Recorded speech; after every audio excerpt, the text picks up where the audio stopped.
In 1867, Mark Twain toured the land of Israel, known back then as Palestine. Here's how he described it: a desolate country whose soil is rich enough, but is given over wholly to weeds, a silent, mournful expanse. There was hardly a tree or a shrub anywhere. Palestine sits in sackcloth and ashes, desolate and unlovely. Today, Mark Twain wouldn't even recognize this land. Out of rocky soil, out of swamps, and even out of deserts, Israelis have created gardens, vineyards, and farms with some of the most innovative techniques in the world. It was just this country with incredible dynamism and energy and excitement and food and people and a sense of family and ultimately a sense of belonging. It's been said that the modern state of Israel was born on the kibbutz.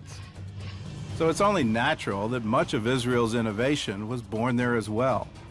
The kibbutz is the cornerstone in a lot of ways of a lot of things in Israeli society. People came back wanting to create a collective and an equal society.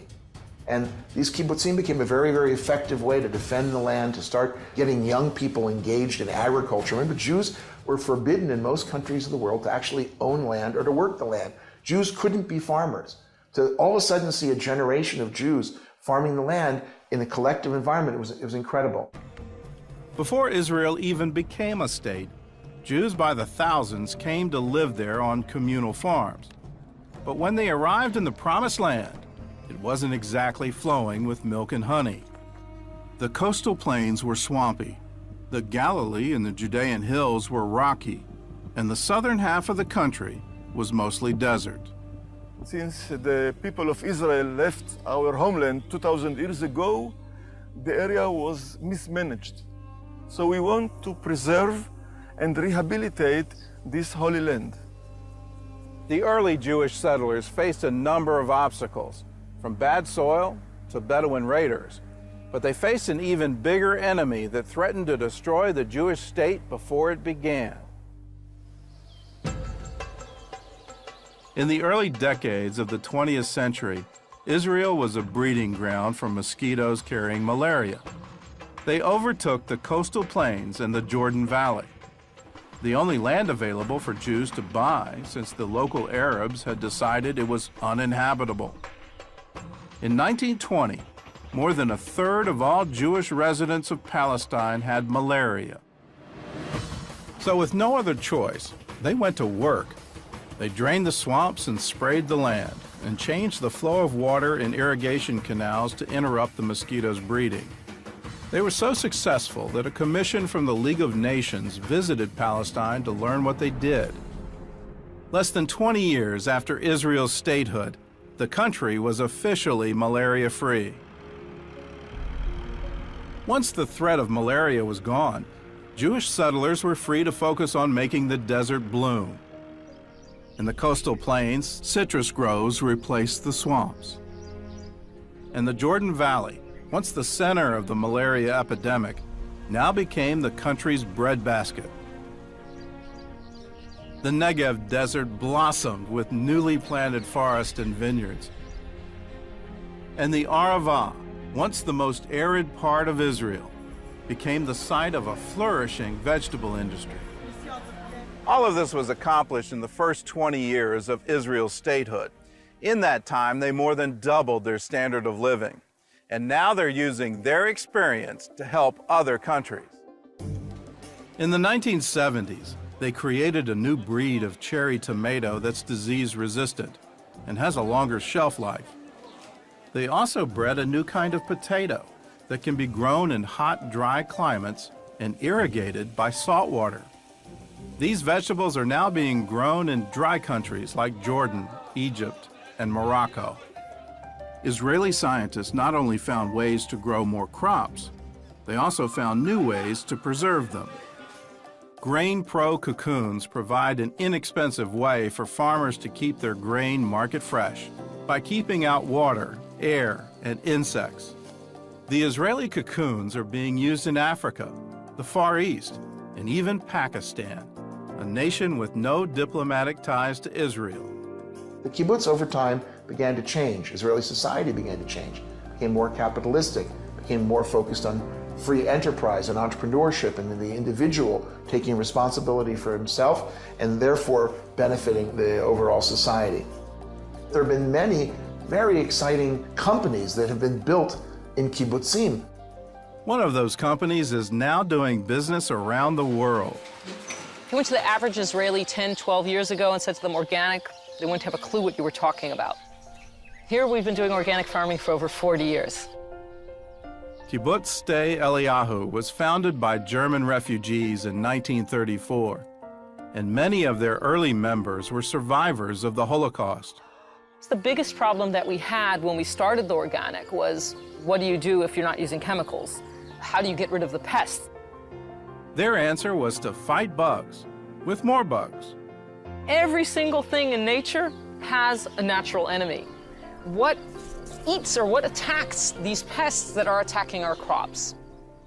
They started breeding different insects in the bomb shelter of the kibbutz.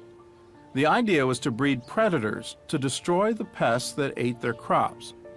The result was a new company called BioBee. We went to the Israeli farmers. We said, "You want to buy some bugs?" They said, "What are you, crazy? We don't have enough bugs in the field. You want us to buy bugs?"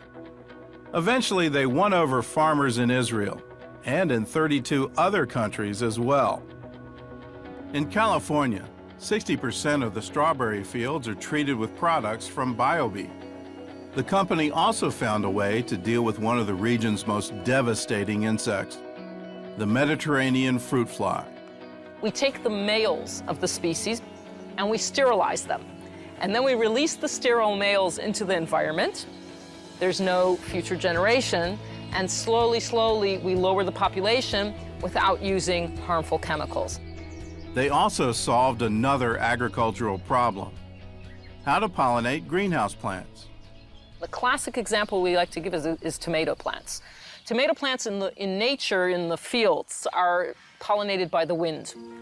In Israel, the majority of our tomatoes are not grown in the fields, they're grown in greenhouses. And in greenhouse, in a climate-controlled environment, you don't have that wind, you don't have the natural pollination. We had to find other methods of pollination. Their solution was to breed bumblebees. They collect pollen for food. They have to go and work even in cold weather conditions. They don't have stores of honey in the hive. They have to go and work. We're saving the farmer money because instead of paying people, the bees are doing the work.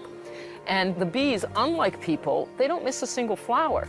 So once the farmers started using the bees for pollination, the yield of the tomato crops increased by 25%.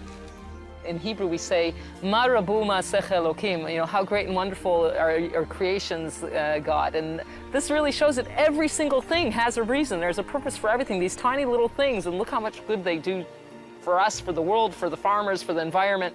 It's really, really amazing.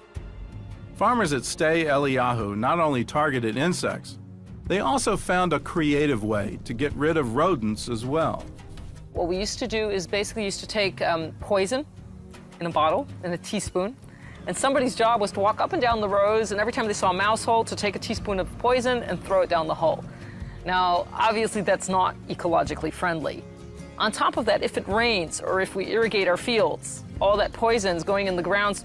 So we said, what is a natural solution to rodents? And the natural solution that we found is the barn owl.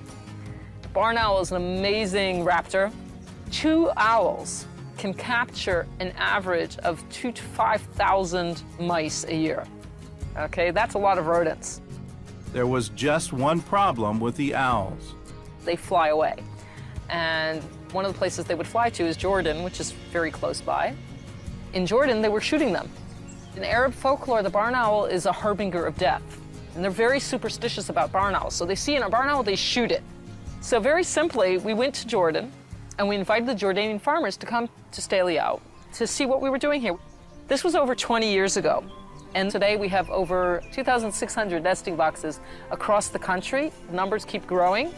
But also it's become a wonderful program of regional cooperation, also with Jordan, also with the Palestinian Authority. This has been amazing, amazing success story.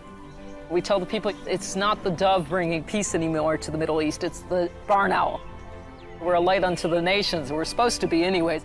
If we want to really save the environment, if we really want to help the world, then we can't keep these things to ourselves. We have to share these things. We have to share this knowledge. And I think by helping others, we're helping ourselves as well.